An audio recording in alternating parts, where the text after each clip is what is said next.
À l'époque des nazis, certaines personnes qu'on appelait collabos étaient en fait des crédules, des gens sans aucune intelligence qui pensaient que les nazis avaient raison. Force est de constater qu'à notre époque, eh bien, rien n'a changé. En 2001, le 11 septembre 2001 précisément, une vague de terrorisme allait s'abattre sur avant tout les États-Unis et puis sur quelques pays occidentaux. Ce qui a permis de déclencher un état d'urgence mondial. Certaines personnes sont prêtes à sacrifier leur liberté pour un petit peu plus de sécurité. Et c'est bien ce qui se passe depuis des années. Cette vague terroriste a donc permis de déclencher un état d'urgence. Peu de temps après, Jacques Attali s'est exprimé en disant à présent, un pays qui sortirait de l'état d'urgence serait un pays qui reconnaîtrait ses faiblesses. Qu'est-ce que ça veut dire au juste? On peut s'interroger. Ceci dit, cet état d'urgence, ils n'ont pas cessé de l'alimenter. Ils ont toujours une longueur d'avance et pendant que vous essayez de démontrer qu'ils ont menti sur l'affaire précédente, eh bien, ils vous préparent une autre affaire et ils la font tomber. Peu de temps après le terrorisme, la pandémie. Cette pseudo-pandémie ou un virus, un vilain virus, allez vous niquer la gueule après 19 h au coin de la rue si vous ne rentriez pas chez vous. Certaines personnes y ont cru. Alors que les scientifiques dignes de ce nom et sans aucun conflit d'intérêt, ceux qui font véritablement de la science et non pas du business, disent bien qu'il n'y a aucun virus qui est responsable de la mort d'aucun individu. Pas plus que la mouche qui va se poser sur son cadavre. C'est le terrain qui est responsable. À savoir bien notre hygiène de vie, notre alimentation qui est la base de notre bonne santé, qu'elle soit physique ou psychologique, ou mentale, mais aussi un bon équilibre de notre santé mentale qui est important. Trop de stress, une dépression laisse une porte ouverte, affaiblissent très considérablement notre système immunitaire et laisse une porte ouverte à une infection, quelle qu'elle soit. Alors que si on a une bonne hygiène de vie, une très bonne alimentation qui va renforcer notre santé mentale et en veillant à un bon équilibre de notre santé mentale, eh bien, il n'y a aucun virus qui peut vous toucher, qui peut même vous affaiblir. C'est une pure vérité scientifique qui est prouvée par de grands professeurs en médecine, mais aussi par l'une des naturopathes les plus reconnues au monde, Irène Grosjean, qui est morte à 94 ans, non pas de vieillesse, non pas d'une mauvaise santé ou d'une maladie, mais d'un accident de voiture. C'était une femme en pleine forme qui, à 94 ans, continuait à faire de la balançoire, à couper avec une machette, un coupe-coupe, ses noix de coco à la main, et qui avait une alimentation, mais plus que fabuleuse, quasi scientifique, rien qu'avec des produits naturels. Et cette femme est l'exemple de la science qu'elle nous conseillait. Il y a aussi ce professeur Joyeux qui a été l'un des plus grands professeurs en cancérologie de France, qui a fait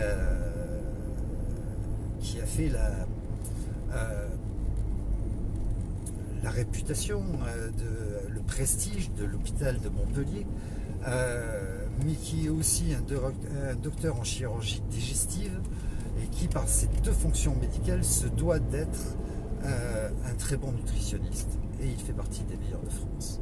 Alors il y en a qui vont me dire oui, mais il n'a plus le droit d'exercer, blablabla. Il a heurté, il a affronté les intérêts de l'industrie pharmaceutique et on s'est acharné sur lui, comme on s'est acharné sur son ami le professeur Fortillan, qui était un monsieur mais plus que brillant, un des plus grands professeurs de notre médecine française, et qu'on a abattu comme un chien en le mettant en prison, en le mettant en psychiatrie. Ils l'ont détruit, ce monsieur. Ils l'ont complètement détruit. La politique de la peur est une expression qui désigne la politique d'un gouvernement qui utilise la peur collective pour supprimer vos droits individuels. C'est ce qui se passe aujourd'hui. Donc après le terrorisme, la pandémie, puis la crise énergétique, qui a été totalement provoquée, et puis maintenant la crise climatique. Et certains croyaient qu'il y a réellement un réchauffement ou un dérèglement climatique. Quelle hérésie! Si on s'en réfère aux archives de la météo, on peut comprendre que depuis le début des archives de la météo, chaque décennie a une ou plusieurs canicules. L'été, c'est une saison chaude. Des canicules, c'est quand on va parler de températures assez hautes et de sécheresse. Et tous les 10 ans, toutes les décennies, nous avons une ou plusieurs canicules depuis le début des archives de la météo. Pour qu'il y ait des règlements, il faudrait que le climat suive des règles. Un ordinateur suit des règles et peut être déréglé. Une horloge suit des règles, celle du temps, d'un système temps qui nous a été imposé. Et une horloge peut être déréglée parce qu'elle doit suivre ces règles. Une voiture peut être déréglée, mais le climat n'a jamais suivi de règles. Il ne peut pas y avoir donc dérèglement. Les archives météo le prouvent, mais on sait aussi que notre planète a toujours suivi des ères de réchauffement et des ères glaciaires. La mer de glace qui est sur le Mont Blanc a fondu depuis quelques années et on y découvre des souches d'arbres. C'est la preuve qu'avant la glace, il existait une forêt qui a été balayée par le glacier. Ce qu'on sait aujourd'hui, c'est que certains scientifiques spécialisés en météorologie le disent. Si on s'en réfère à ces quelques années qui sont passées, on peut dire qu'il y a un réchauffement de 5 degrés. Mais si on constate sur les 150 ou 180 dernières années, eh bien on se rend compte qu'en fait la planète a perdu 5 degrés. Bien sûr, on vous répète sans arrêt à la télé, il fait chaud, il fait chaud, il fait chaud, il fait chaud. C'est du lavage de cerveau. Et à un tel point, c'est que une fois que vous sortez dehors, eh bien oui, c'est l'été, il fait chaud. Mais comme on vous l'a répété toute la journée, vous pensez qu'à ça et vous constatez qu'il fait chaud. Alors que c'est l'été, que nous avons toujours eu des températures de 30 degrés minimum l'été. Et cette année, c'est ce qu'il y a eu. Il n'y a pas eu beaucoup de très hautes températures. Il y a eu quelques jours qui ont dépassé les 35. Mais dans la généralité, ça a été un été qui a été quand même relativement humide, avec une température moyenne de 30 degrés. Et il n'y a rien qui a changé depuis que je connais les étés, c'est-à-dire 54 étés. Il n'y a rien qui a changé. J'ai vécu l'un des étés les plus normaux, ce qui ne veut rien dire, hein, le mot normal n'existe pas, mais le plus normal qui existe selon mes souvenirs. Des orages d'été, une température relativement clémente mais très variable, mais en moyenne 30 degrés, ce qui est un été parfait en fait. Nous avons eu un très beau printemps et un hiver correct. Et nous allons rentrer dans un automne qui s'avère être tout ce qui correspond le plus à un véritable automne. Est-ce qu'il y a des règlements? Bien, absolument pas, parce qu'il ne peut pas y avoir de règles.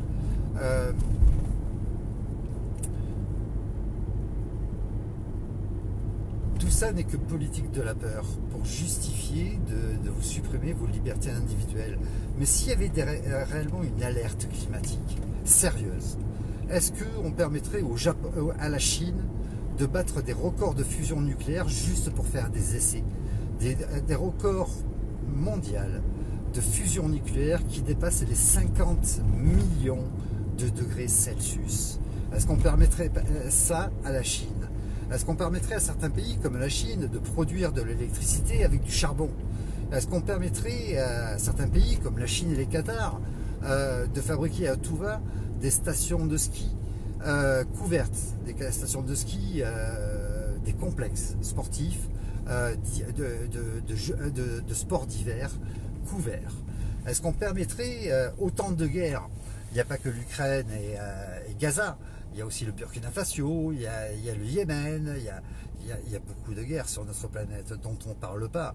Et celle de Gaza n'est pas plus meurtrière, c'est juste celle dont on vous parle actuellement. C'est pour ça que vous vous y intéressez.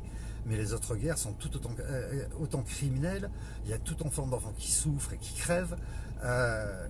Et c'est dans l'indifférence de tout le monde. Parce que sur les réseaux sociaux et à la télé, on ne vous en parle pas. Le Yémen, c'est les Émirats qui font un massacre. Le Burkina Faso, c'est les djihadistes qui massacrent. Mais ça n'intéresse personne. Est-ce qu'on permettrait les guerres? Parce que les guerres sont extrêmement polluantes. Est-ce qu'on permettrait aux milliardaires et aux millionnaires d'acheter des bateaux qui consomment du 500 litres de gasoil à l'heure? Est-ce qu'on permettrait, ce sont des véritables flottantes, les yachts, hein, c'est plus des petits yachts des années 70. Est-ce qu'on permettrait l'obsolescence des produits, ce qui fait que tout ce que vous achetez aujourd'hui a une durée de préemption, une durée limitée de fonctionnement. Les voitures sont devenues des voitures jetables. Tout ce qui est high-tech, ordinateur, hi-fi, téléphone portable, etc., c'est du consommable, c'est du jetable. Tout ce que vous achetez, y compris aujourd'hui les bâtiments qu'on fabrique, c'est du jetable. Il n'y a plus rien aujourd'hui qui est durable. S'il y avait réellement une alerte climatique, est-ce qu'on ne reviendrait pas à une certaine époque où on savait faire du durable? J'ai vu il y a quelque temps de ça une voiture, une Mercedes des années 70, une vieille Mercedes 200 qui tirait le tracteur d'un semi-remorque qui était en panne. C'est des voitures qui sont inépuisables, qui sont incassables. On savait faire du durable. J'ai vu des machines à laver qui étaient plus vieilles que moi et qui fonctionnaient encore. Chez une cousine à Marseille, il y a une vieille télé en noir et blanc. Il n'y a pas de télécommande, c'est une télé en noir et blanc, et pour changer les chaînes, il fallait tourner un bouton. Quand j'étais petit, c'est moi qui me levais parce que j'aimais tourner le bouton. Quand ma tante me disait change de chaîne, je me réjouissais d'aller tourner le bouton. Cette télé, je l'ai retrouvée la dernière fois que je suis descendu sur Marseille. J'ai dormi chez ma cousine et dans la chambre où j'ai dormi, il y avait cette vieille télé et elle fonctionne encore. On est capable de faire du durable. À une certaine époque, les femmes avaient des bas qui ne s'effilaient pas. Aujourd'hui, au moindre accroc, vous jetez vos bas à la poubelle, les bas ou les collants. Tout est programmé pour être jetable, tout est fabriqué, prévu pour être jetable. Ça alimente une industrie avide, mais pour que ça soit alimenté sur tous les pays, c'est transporté par des porte-conteneurs qui consomment des milliers de litres à l'heure. Il n'y a jamais eu autant de vols aériens qu'aujourd'hui. S'il y avait une alerte climatique, est-ce que ça serait permis? On voit les ultra-riches ou les dirigeants des pays qui se promènent avec leur jet privé, juste pour un caprice. On va aller boire un verre en Suisse et puis on revient chez nous ce soir. Dernièrement, Macron qui a fait venir ses costumes sur le lieu où il se trouve, qui a fait venir ses costumes en payant un billet première classe d'une compagnie aérienne. On est dans un plein délire où certains abusent et profitent de tout sans aucune restriction et sans regarder un quelconque réchauffement ou alerte climatique, pendant que vous, on vous fait culpabiliser en disant tu pollues avec ta voiture diesel, fais attention à ce que tu fais, fais attention à ce que tu consommes. Est-ce qu'il n'y a pas une connerie? C'est quand qu'on va sortir notre intelligence, se débarrasser un petit peu de ces écrans pour comprendre réellement ce qui se passe? S'il y a des milliers de publications, comme pour la Covid, comme pour tous les vaccins, etc., qui disent qu'effectivement il y a un dérèglement climatique, il y a autant de publications scientifiques qui disent le contraire. Pour la Covid ou pour tout ce qui est vaccin, je vous l'ai dit, il n'y a aucun vaccin qui a été un bénéfice ou un intérêt pour l'être humain. Aucun. mais réellement aucun. Pas plus qu'un intérêt de santé publique. Bon, il y en a qui vont me dire, mais la variole, le directeur de l'OMS, après avoir pu endiguer la pandémie, une fois qu'elle a disparu, a constaté. Si dans certains pays, ils ne pouvaient pas dire, pour respecter l'industrie pharmaceutique, ils ne pouvaient pas dire que les vaccins avaient été un total échec dans le monde entier, il avait dit si dans certains pays, la vaccination a apporté des résultats, dans d'autres pays, ça a été un véritable échec. Et ce qui a permis réellement d'endiguer la maladie, ça a été la surveillance endiguement. Autrement dit, on a pris les personnes qui étaient touchées par la maladie.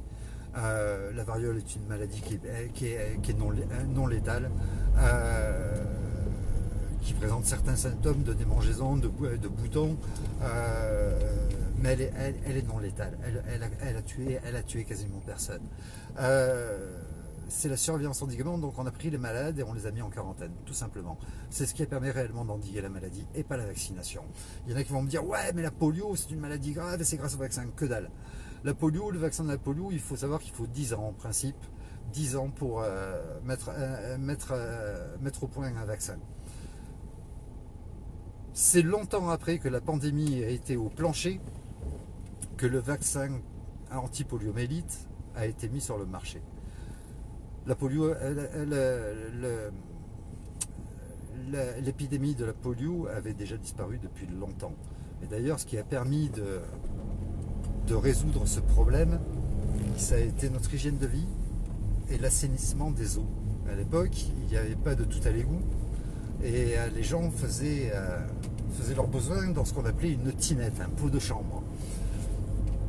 Et puis, ils le déversaient dans la rue. À l'époque, il n'y avait pas de caniveau et de tout à l'égout. Il y avait une rigole tout au long de la rue et ils jetaient leur pot de chambre dans cette rigole au petit matin.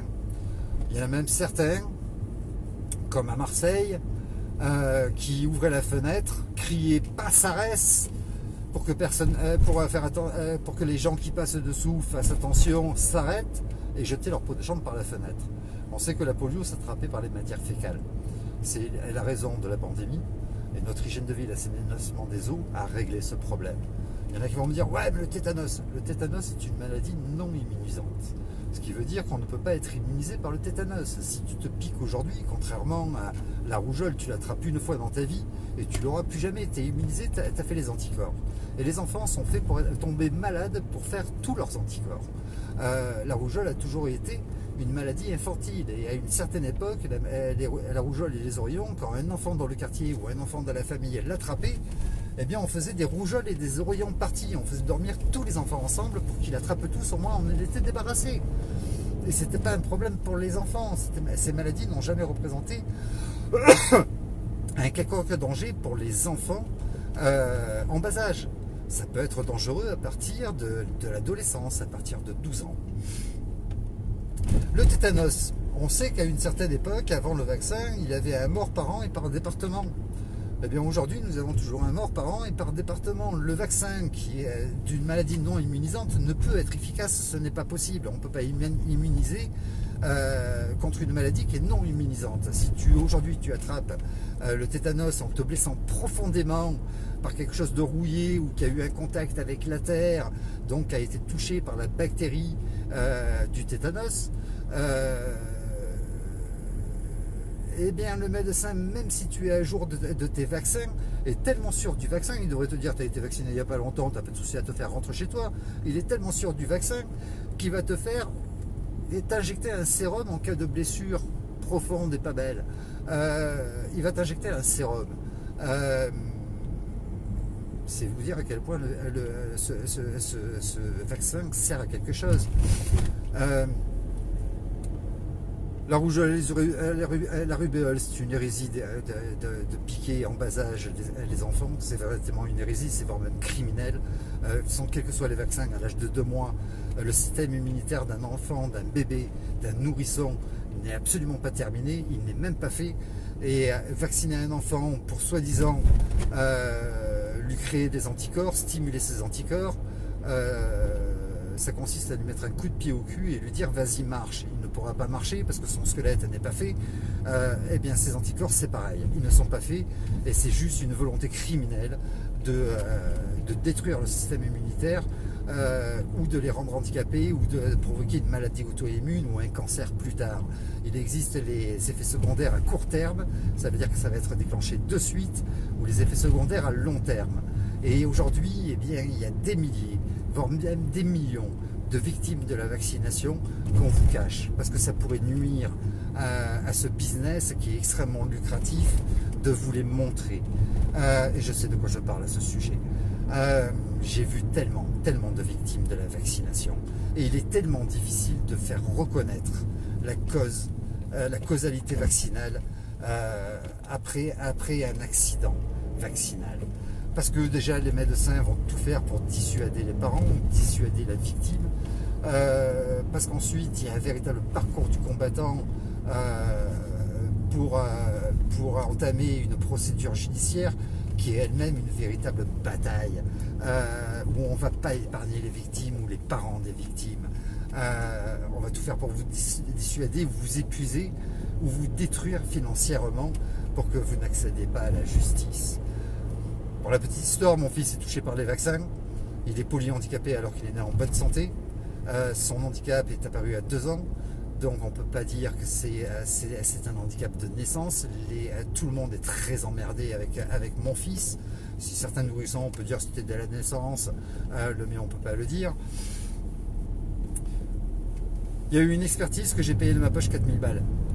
Ils ont demandé une deuxième expertise, alors qu'il n'y en avait pas besoin. Il a fallu refaire un déplacement avec un enfant handicapé, à savoir qu'un déplacement sur Paris, depuis chez moi, c'est 4h30 de route, en bombardant, avec une bonne voiture routière, en roulant à allure correcte, sans dépasser les limitations. Avec un enfant handicapé, c'est 9 heures de route. C'est 9 heures de route parce qu'il faut s'arrêter souvent pour le changer, pour le soulager de cette position assise qui, au bout d'un moment, devient insupportable, etc., etc., etc. Ils ont tout fait pour nous mettre des bâtons dans les roues, mais seulement voilà. C'est mon fils. Et mon rôle de papa, c'est d'aller jusqu'au bout des choses. C'est à moi d'encaisser les coups à sa place, je suis son papa. Et je lâcherai jamais. Nous en sommes à 12 ans de procédure judiciaire. C'est loin d'être terminé. Et il y a un truc certain, c'est que je ne baisserai pas les bras et on va aller jusqu'au bout des choses. Je veux qu'il y ait une reconnaissance de la justice et je veux que les responsables payent réellement. Ça va pas rendre, l'argent ne va pas rendre la santé à mon fils, mais ça va pouvoir lui assurer un minimum de confort dans sa vie de personne handicapée. Je ne veux pas qu'il finisse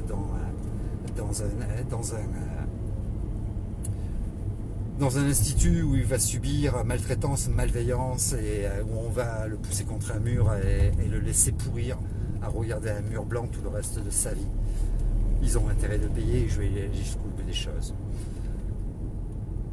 Arrêtez de céder à la politique de la peur. Ouvrez les yeux sur la vérité pendant que vous divertissez avec des émissions de télé, les informations et les réseaux sociaux qui vous apportent une multitude d'informations totalement inutiles.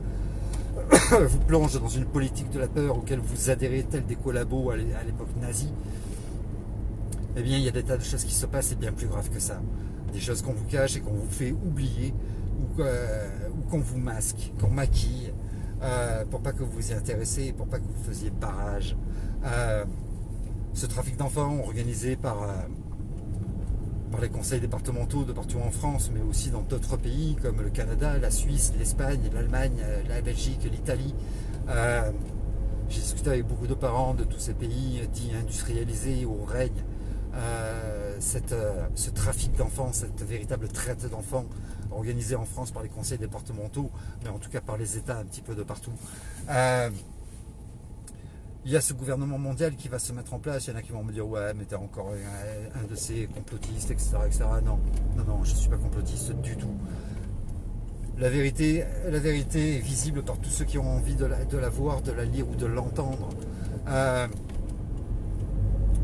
Il y a les livres de Jacques Attali, de Klaus Schwab. Je vous rappelle que Jacques Attali est loin d'être un complotiste. Il a été pendant 40 ans conseiller à l'Élysée de tous les présidents. Il est essayiste, économiste, éditorialiste, professeur dans les universités. Il est chef d'entreprise, il a une multitude de cartes et de fonctions. Il n'est pas un pouvoir, mais en revanche, il a toujours travaillé toute sa vie avec les pouvoirs, et qui de mieux que lui pour savoir exactement ce qu'il se passe et ce qu'il va se passer et ce qu'il nous réserve. En 2009, il annonçait dans un de ses livres: une pandémie couvrira une crise économique sans précédent et permettra d'officialiser le gouvernement mondial. Force est de constater qu'en 2020, il a eu raison. Il nous a juste annoncé ça 11 ans à l'avance. En 2012, devant Mélenchon et devant devant les caméras de la télé française, il annonçait: le gouvernement mondial se mettra en place à la place d'une guerre ou après une troisième guerre mondiale. The Economist, magazine des Rothschild, The Economist 2024, qui est apparu comme à chaque année en octobre ou novembre de l'année dernière, annonce: l'Europe va vivre une véritable seconde guerre froide. Les États-Unis risquent de se retirer du conflit. On croit comprendre que Trump va être réélu. Il annonce à demi-mot. Et il va retirer les États-Unis du conflit. Il va mettre fin à l'OTAN. C'est ce qu'on peut penser, c'est ce qu'on peut comprendre quand on lit. L'Europe va vivre une seconde guerre froide. C'est cette troisième guerre mondiale que Jacques Attali a annoncée en 2012 devant Mélenchon. Le gouvernement mondial va se mettre en place. Pour ce faire, il faut, et ça fait un petit moment que ça dure, il faut semer le chaos sur la planète entière. Non, Macron n'y est pour rien. C'est juste une marionnette qui a été embauchée pour vous agacer et vous servir une télé-réalité quotidienne. Une marionnette de plus à l'Élysée. À l'époque de la présidence de Mitterrand, fin des années 70, si ma mémoire est bonne, il disait à sa femme: je ne peux rien faire pour la France et les Français, je n'ai aucun pouvoir de lutter contre le capitalisme. Il le reconnaissait lui-même, déjà à l'époque.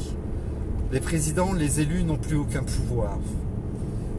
C'est le marché qui a le pouvoir. Et aujourd'hui, tout ce que nous consommons, tout ce qui nous appartient à BlackRock. Principalement à BlackRock, qui a le pouvoir, qui est la troisième puissance économique mondiale et qui a le pouvoir d'influencer l'économie mondiale. Et ils ont provoqué une crise économique mondiale sans précédent qui ne fait que commencer. Concernant les pandémies à venir qu'annonce l'OMS, c'est justifié.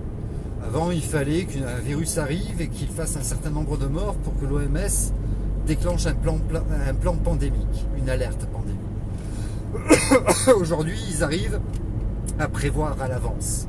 Déjà avant la Covid, ils avaient changé la définition de pandémie, en disant maintenant ça ne sera plus au nombre de morts, mais au nombre de personnes touchées, au nombre de cas. Cas symptomatiques ou asymptomatiques. Asymptomatique veut dire en bonne santé, point final. Mais ils avaient déjà changé la définition. Aujourd'hui, ils prévoient à l'avance. Mais comment ne pas prévoir à l'avance ce qui va arriver alors que tout est visible et tout le monde peut le voir? À une certaine époque, l'OMS avait fait un répertoire des causes de maladies et avait tout en bas de ce répertoire codé sous le code Z59.5 l'extrême pauvreté comme étant la principale cause de maladie, de souffrance et de mortalité. Ça semble logique par rapport à ce que je vous ai dit tout à l'heure, dès lors qu'on a une mauvaise santé mentale avec beaucoup de stress, de peur, de la dépression, dès lors qu'on a une très mauvaise alimentation et qu'on mange ce qu'on peut et non pas ce qu'il faudrait pour notre bonne santé, eh bien oui, on devient malade, on souffre et on meurt. C'est totalement vrai. Et aujourd'hui, s'ils arrivent à prévoir qu'il va y avoir des pandémies, eh bien c'est justifié par cette crise économique mondiale et cette guerre qui se prépare, cette seconde guerre froide, qui va être une véritable source de misère. La crise économique ne fait que commencer. Ne vous imaginez pas qu'elle est en train de s'enrayer parce que les tarifs ont actuellement un petit peu baissé. C'est juste un petit coup un petit coup de... un petit point mort qu'il vous propose avant de réenclencher les vitesses. Une politique de santé bienveillante voudrait que l'on apprenne à rester en bonne santé avant de vouloir nous inoculer, nous faire avaler des produits chimiques. Et pourtant, ils font tout le contraire. Ils cultivent le stress, la peur collective, la dépression, par tout un tas d'informations qui annoncent le chaos de partout. Ce chaos mondial qu'ils sont en train d'organiser dans tous les pays, ce chaos mondial qu'ils sont en train de semer, n'est qu'un des prétextes à dire les États ne sont plus capables de gérer, c'est le bordel de partout, on va mettre en place un gouvernement mondial qui sera une véritable, il le présente, tout le monde le présente comme une véritable démocratie, avec beaucoup de liberté. C'est totalement faux, vous en aurez tellement chié, tellement bavé, tellement mort de faim, tellement souffert, etc., que vous prendrez ça, oui, effectivement, comme un monde enchanté. Mais est-ce que vous vous souviendrez des libertés que vous avez avant et que vous n'aurez plus jamais?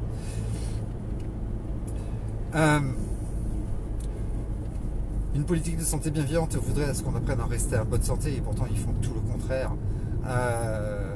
Ils n'interdisent pas ces plats surmodifiés qui sont l'une des premières causes de cancer. Ils n'interdisent pas cette molécule, le Doliprane, que vous prenez pour un oui, pour un non, pour une petite fièvre ou pour un maux de tête, qui est l'une des premières causes de greffe du foie. Ils n'interdisent pas l'alcool, qui est la drogue la plus dévastatrice qui puisse exister. Ils n'interdisent pas le sucre ou les sodas, qui sont la principale cause de diabète, d'obésité, de cancer. Le sucre est le meilleur ami du cancer, sa meilleure nourriture. Ils n'interdisent pas la bière, les sodas et les alcools, qui sont la première cause des problèmes de prostate, du cancer de la prostate des hommes. Ils n'interdisent pas les OGM, qui sont, d'après certaines études, source de cancer. Ils n'interdisent pas cette malbouffe qu'on voit gangréner telle la peste dans toutes les villes. On voit des McDonald's, des tacos, des kebabs, toute cette bouffe de merde, elle pousse de partout, il n'y a plus que de ça dans les rues. Cette bouffe à la va-vite, mais qui est plus que dégueulasse, qui est immangeable, si ce n'est le goût qui a été transformé par des produits chimiques. Le but du jeu, c'est de vous faire de la vraie merde, du vrai bon caca, de le nettoyer pour enlever l'odeur et le goût, de rajouter par-dessus, comme on le fait pour le surimi, comme on le fait pour certains pâtés, ou pour les merguez, ou pour les saucisses de Strasbourg. Ce sont des déchets qu'on nettoie, on enlève le goût, l'odeur, et on va remplacer par des exhausteurs de goût, par des arômes chimiques, pour vous persuader que c'est bon. On va y rajouter du sucre pour créer une addiction, et vous allez trouver ça très bon. C'est juste de la merde maquillée. C'est comme si vous chiez dans une assiette, vous nettoyez votre merde pour enlever l'odeur et le goût, et vous imitez tout un tas de produits chimiques qui vont vous donner le bon goût de la fraise, la bonne odeur de la fraise, etc. etc. et vous allez manger ça en vous régalant. C'est exactement ça. Et ça, ils n'interdisent pas. Ils fabriquent de plus en plus de produits qui sont dangereux pour notre santé. Et après, ils essaient de vous faire peur avec un virus. Mais encore une fois, je le répète, une politique de santé bienveillante voudrait à ce qu'on apprenne à rester en bonne santé avant de vouloir nous médicamenter ou nous injecter des produits chimiques. On sait que la science du médicament, cette médecine, est reconnue comme iatrogène, c'est-à-dire qu'elle apporte plus de pathologies que ce qu'elle en soigne. Les premières causes de mortalité dans notre pays, seulement elle est extrêmement lucrative et tout le monde en profite bien. Que ce soit les laboratoires qui sont les premiers bénéficiaires, plus de 1000 milliards de bénéfices à l'année. Les actionnaires, bien évidemment, le premier actionnaire de la plupart des industries pharmaceutiques, c'est BlackRock, GSK, Pfizer, Novartis, etc. etc. Mais aussi en profitent les gouvernements, les sinistres de la maladie, comme je me plais à les appeler, parce que ministre de la Santé, ils ne parlent jamais de la santé, ils ne font que répandre la maladie. Mais aussi les médecins qui sont rémunérés par la CPAM.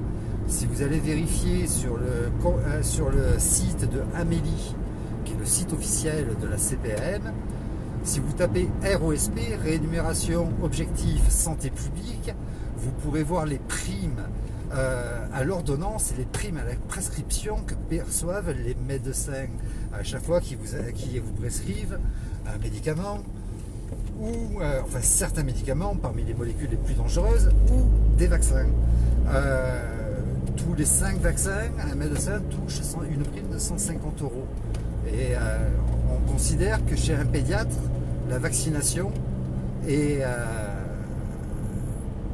représente 30% de son chiffre d'affaires. C'est rémunéré par la CPAM. Mais il y a après les petits cadeaux qui sont soi-disant interdits, mais on va les déguiser en colloque médical, en réunion, et donc on va les inviter dans des 5 étoiles internationales pour une séjournée, un week-end ou une semaine de vacances ou une croisière dans lequel il va y avoir effectivement une conférence médicale organisée par les laboratoires pharmaceutiques pour bien les formater. Donc il y a les petits cadeaux, les avantages et aussi tous les avantages qu'ils perçoivent et aussi cette prime qu'ils reçoivent de la CPM. C'est officiel, tapez rospamélie.com ou amélie.fr et vous trouverez la page où vous pourrez vérifier ce que je vous dis. Il n'y a rien qui tourne rond. Le problème, c'est que certaines personnes crédules qui n'ont pas envie d'apprendre sont dans des croyances, dans des dogmes complètement sectaires et pensent réellement que ce qu'on leur raconte est une réalité. On pense aussi que cette marionnette de l'Élysée est réellement pour quelque chose. Il n'est pas plus responsable du désordre qu'il y a en France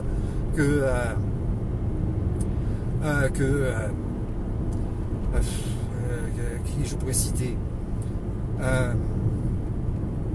qu'un acteur de cinéma est responsable du problème dans lequel qu'il interprète dans le film. C'est un acteur, Macron. C'est un mec qui est certes très intelligent, mais sans aucun caractère, totalement obéissant, qui a été formaté par les Rothschild. C'est un ancien associé des banques Rothschild. Il y gagnait 200 000 € par mois et en une seule opération financière, il a gagné plus d'1 million d'euros dans la transaction entre Pfizer et Nestlé. Mais il gagnait 200 000 € par mois et il accepte de quitter un poste à 200 000 € par mois dans le privé pour faire de la fonction publique et gagner plus que 10 000 balles, avec bien sûr tous les petits avantages qu'ont un président de la République, mais 10 000 balles par mois, pour un mec ambitieux, ça fait tâche. Il y a un problème, il y a une couille dans le potage. Vous comprenez bien que voilà, il y a un truc qui s'est passé. Et encore, il n'a pas accepté au début d'être président de la République, on l'a mis en place. Il a accepté au début d'être simplement le porte-serviette de Hollande, d'être ministre, à gagner 6 000 balles par mois. C'est complètement incohérent. Ce mec-là n'a absolument aucun pouvoir, réellement, et il n'est pas plus responsable de ce qui se passe en France que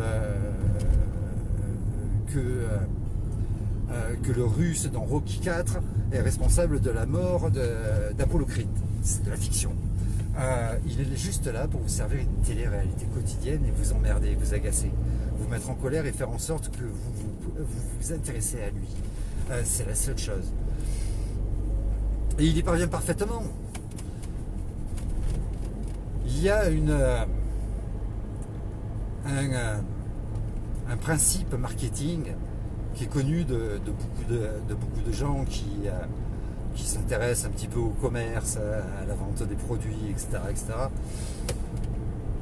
Ce principe marketing, c'est peu importe ce qu'on dit de toi, l'important c'est qu'on parle de toi.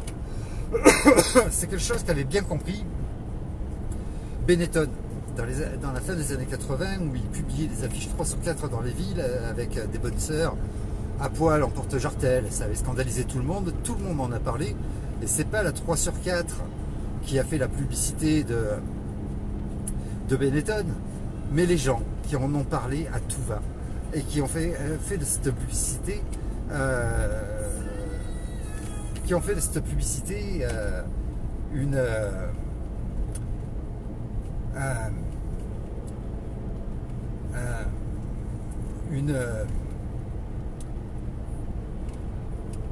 un événement national.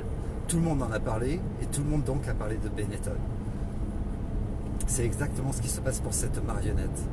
Au plus on parle de lui, au plus vous lui rendez service, au plus vous lui donnez satisfaction, au plus vous lui donnez également du pouvoir qu'il n'a absolument pas. La Constitution le dit bien, la République est définie comme étant la gouvernance du peuple, par le peuple, pour le peuple. Nous sommes le pouvoir, ce n'est pas lui le pouvoir. Et la Constitution détermine la fonction du président de la République, qui n'a absolument aucun pouvoir sur son peuple, puisqu'il est bien dit que c'est le peuple qui a le pouvoir. Il n'a que des devoirs envers son peuple, et son premier devoir est de veiller par son arbitrage à ce que la Constitution soit respectée. Vous lui donnez un pouvoir en scandant son nom dans les manifestations, en chantant des chansons sur lui, en publiant à tout va des choses sur lui, bonnes ou mauvaises. Vous lui rendez service, vous lui faites plaisir, vous faites sa propre publicité, vous agissez contre vos intérêts. Et pour ce qui est de cette politique de la peur avec le terrorisme, les pandémies, et maintenant le dérèglement ou le réchauffement climatique, eh bien vous faites la même chose. Vous desservez vos intérêts et vous massacrez, vous collaborez au massacre de l'avenir de vos enfants, en prenant le risque de supprimer toutes vos libertés individuelles et celles de vos enfants avec, de détruire leur avenir juste pour un peu de sécurité alors qu'on n'en a absolument pas besoin. Je vous souhaite une très bonne soirée et un très bon week-end. Salut.